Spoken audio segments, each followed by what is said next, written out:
Hola, buenos días. Un gusto compartir con todos ustedes. Mi nombre es Dunia Montes y en este momento yo les voy a hablar sobre los niveles de organización de los seres vivos. La vida está organizada desde lo más pequeño como los átomos hasta lo más grande como la biosfera. Todos van enlazados entre sí y dependen de cada uno de los anteriores.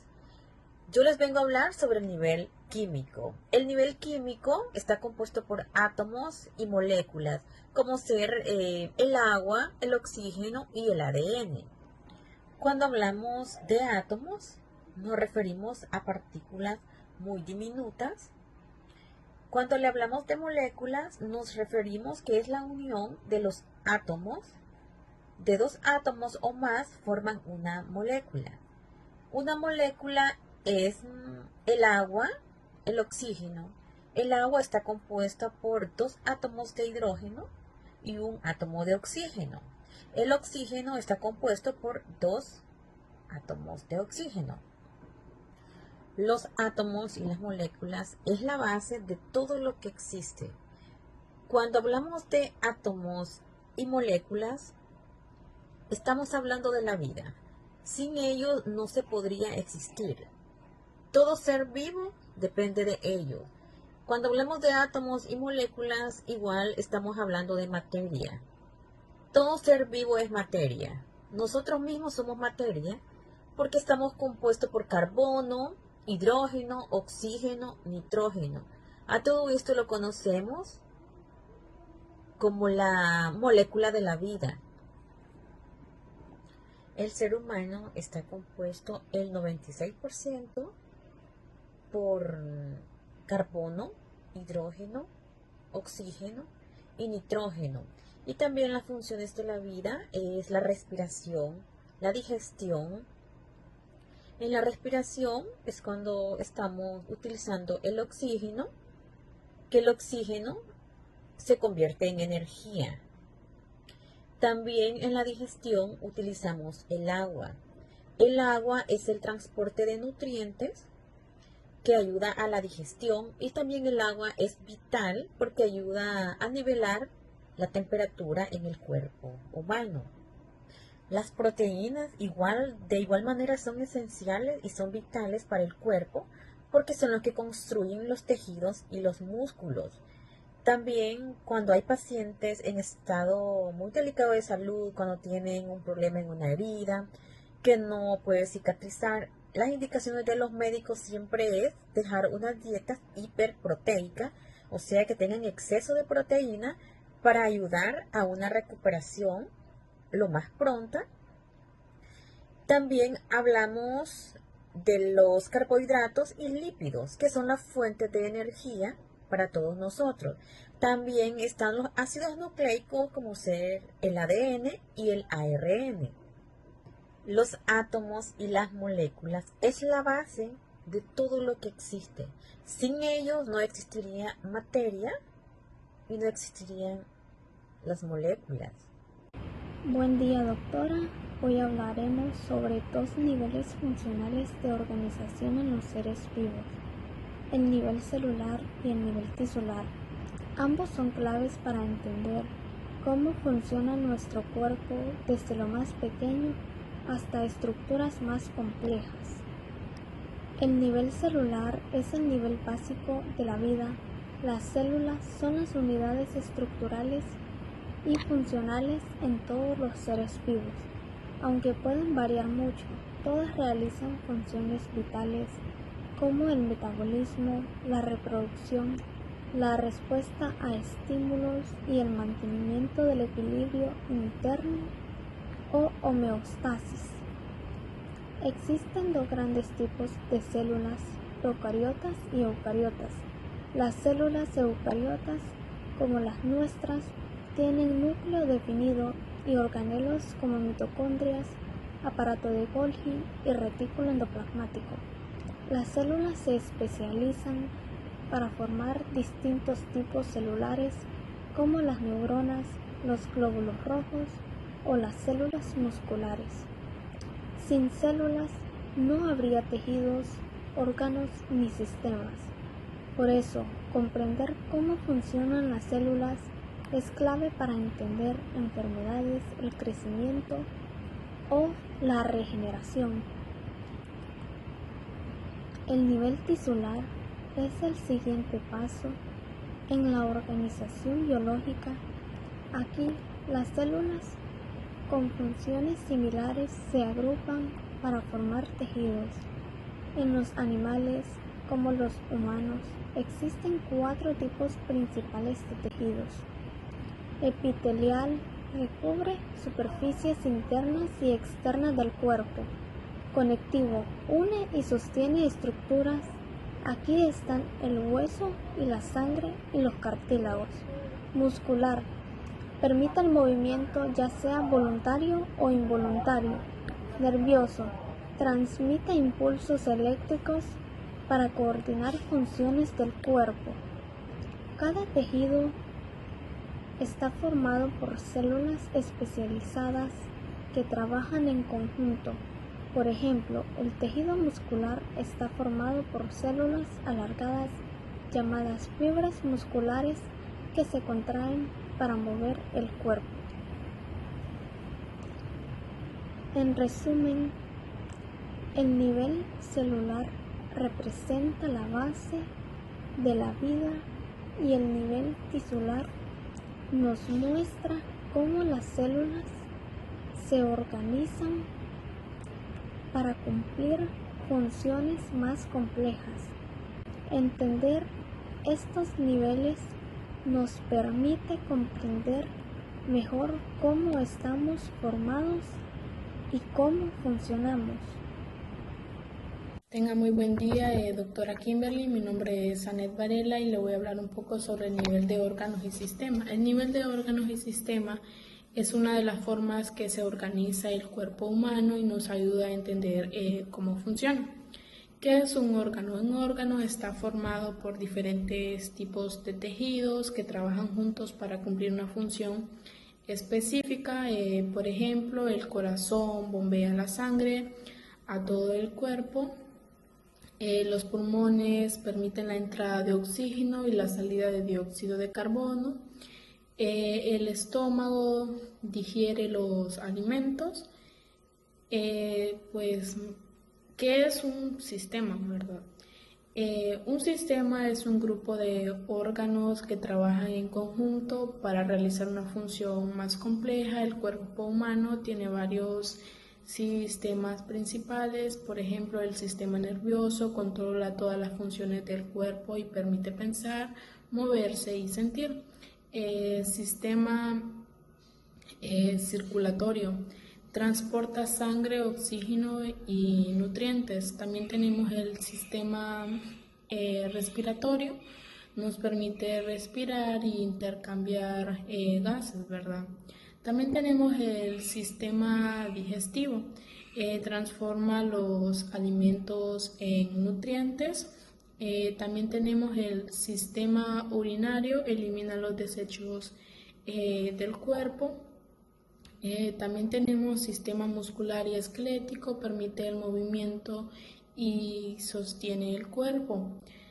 También tenemos el sistema inmunológico, nos protege de virus, bacterias y enfermedades.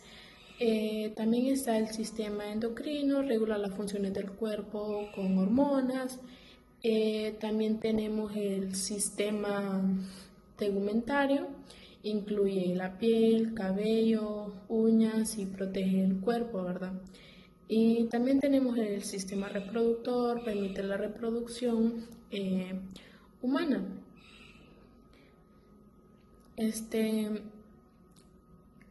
Uno de los datos importantes es, pues sabemos que todos los sistemas están conectados entre sí. Por ejemplo, si el sistema respiratorio falla, también se afecta el circulatorio. Este nivel permite que el cuerpo funcione de manera coordinada y eficiente. Es muy importante en áreas como la salud, la enfermería, la medicina, tomar en cuenta estos tipos de sistemas y pues su organismo. El nivel de órganos y sistema nos enseña cómo cada parte del cuerpo tiene una función y cómo todos los órganos trabajan juntos para mantenerse vivos. Gracias. Bueno, buenos días. Hoy me gustaría hablarles sobre el nivel de organismo, que es considerado el nivel más alto de la organización biológica. Para comprender bien es importante repasar cómo funciona la estructura de los seres vivos desde sus niveles más básicos hasta el más complejo. Todo comienza en el nivel más pequeño, las células, que son la unidad fundamental de la vida. Existen organismos unicelulares, como las bacterias, que viven y se reproducen con una sola célula. Pero en organismos más complejos, como los seres humanos, hay millones o incluso billones de células que trabajan de forma coordinada. Estas células similares se agrupan para formar tejidos, que son un conjunto de células con una función común. Por ejemplo, el tejido muscular permite el movimiento, el tejido nervioso transmite información y el tejido epitelial recubre órganos y estructuras del cuerpo. Cuando varios tejidos se combinan, forman órganos como el corazón, el estómago, los pulmones o el hígado. Cada órgano tiene una función específica y está compuesto por distintos tipos de tejidos trabajando juntos. Estos órganos, a su vez, se agrupan en sistemas. Un sistema es un conjunto de órganos que trabajan de manera coordinada para cumplir una función vital. Por ejemplo, el sistema circulatorio transporta sangre, oxígeno y nutrientes por todo el cuerpo. El sistema respiratorio permite intercambio de gases, tomando oxígeno y liberamos dióxido de carbono. El sistema digestivo transforma los alimentos en nutrientes aprovechables. El sistema nervioso recibe información, la procesa y genera respuestas. El sistema endocrino, entre otros, regula funciones a través de hormonas. Cuando todos estos sistemas trabajan juntos de manera armónica, dan lugar al nivel de organismo, es decir, un ser vivo completo, funcional, independiente y capaz de realizar todas las funciones vitales: nacer, crecer, alimentarse, relacionarse, reproducirse y morir. Este nivel de organización no se limita únicamente al ser humano. Todos los seres vivos que están formados por varios sistemas, como los animales, las plantas o incluso los hongos, también tienen un nivel de organismo.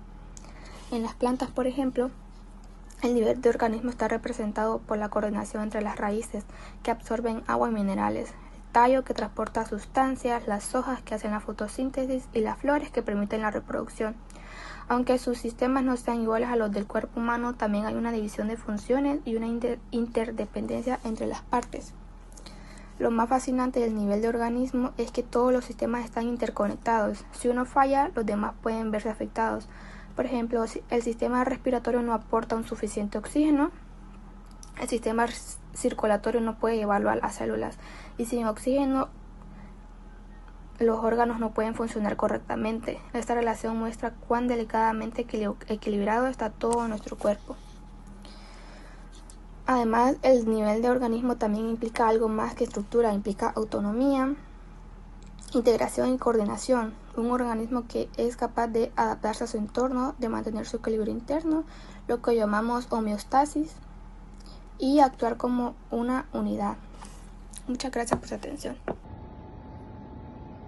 Nivel de población, comunidad y ecosistema. Los organismos no viven solos. Una población es un grupo de organismos de la misma especie. Varias poblaciones diferentes forman una comunidad y al interactuar con el medio ambiente forman un ecosistema. Nivel de población.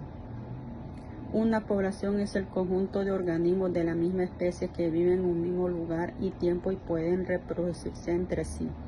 Entre las características tenemos que pertenecen a una sola especie, comparten un hábitat, hay interacción genética, reproducción. Entre los ejemplos tenemos una manada de lobos en un bosque, grupo de cactus en el desierto, humanos que viven en una misma ciudad. Los factores que afectan a la población. Entre ellos tenemos el nacimiento, que aumenta la población, muerte, disminución de la población, inmigración, llegada de individuos de otras poblaciones, emigración, salida de individuos hacia otras poblaciones. Nivel de comunidad. Una comunidad es el conjunto de todas las poblaciones de diferentes especies que viven e interactúan en un mismo ecosistema. Entre las características tenemos que hay animales, plantas, hongos, bacterias, etc. Hay relaciones como competencia, depredación y simiosis. Entre los ejemplos tenemos que en un lago, peces, algas, ranas y bacterias. En una selva, jaguares, árboles, aves, insectos y hongos. Nivel de ecosistema. Un ecosistema es la interacción entre una comunidad biológica, seres vivos, y su entorno físico, agua, luz, clima, etc. Entre las características tenemos factores bióticos vivos y abióticos no vivos. Hay flujo de energía, fotosíntesis, cadenas alimentarias, es dinámico y puede ser natural o artificial. Entre los ejemplos tenemos un bosque tropical, comunidad más clima, suelo, agua, arrecifes de coral, un desierto o una laguna. Equilibrio de ecosistema. Un ecosistema saludable se caracteriza por el equilibrio entre sus componentes abióticos y abióticos. Las alteraciones en cualquier de estos componentes pueden afectar el resto del ecosistema. El factor abiótico. Los factores abióticos son componentes no vivos en un ecosistema, como la luz solar, la temperatura, la lluvia, el suelo, el agua y los factores que afectan en la distribución de abundancia de las especies en un ecosistema. La biosfera es el nivel más amplio de organización biológica. Este término se refiere al conjunto de todos los ecosistemas de la Tierra, es decir, todas las regiones donde existe vida. Incluye la parte superficial de la corteza terrestre, las aguas dulces y saladas y la capa baja de la atmósfera. En otras palabras, la biosfera es la zona del planeta donde se desarrollan los seres vivos, desde el fondo de los océanos hasta las altas montañas y desde los polos hasta el Ecuador. La biosfera es un sistema aislado, sino que está formada por miles de millones de órganos, como bacterias, hongos, plantas, animales y seres humanos que interactúan entre sí y con su entorno físico como el aire, el agua, el suelo y la luz solar. Estas interactúan, mantienen el equilibrio de los ecosistemas y permiten que se sostenga la vida. Un aspecto fundamental de la biosfera es que todos los seres vivos estamos conectados. Por ejemplo, los árboles producen oxígeno que los animales y los humanos necesitamos para respirar. Y nosotros producimos dióxido de carbono que las plantas utilizan para hacer fotosíntesis. Este ciclo demuestra cómo acciones de un ser vivo pueden tener consecuencias para otros y para el ambiente en general. Aquí es muy importante destacar que las actividades humanas tienen un impacto directo sobre la biosfera. La contaminación, la deforestación, el cambio climático y la pérdida de biodiversidad son ejemplos de cómo nuestras decisiones pueden alterar gravemente el equilibrio de la vida en el planeta. Por eso es vital desarrollar una conciencia ecológica y actuar con responsabilidad en todos los niveles, desde nuestras acciones diarias hasta las decisiones. En conclusión, los niveles de organización biológicas que van desde lo más pequeño como las células hasta lo más grande como la biosfera nos ayudan a comprender la complejidad y armonía de la vida. Cada nivel depende del anterior y al mismo tiempo contribuye al funcionamiento del siguiente. Entender estos niveles no solo es importante desde una perspectiva científica, sino también desde un punto de vista ético y ambiental. Saber cómo está organizada la vida nos permite valorarla más, respetar los procesos naturales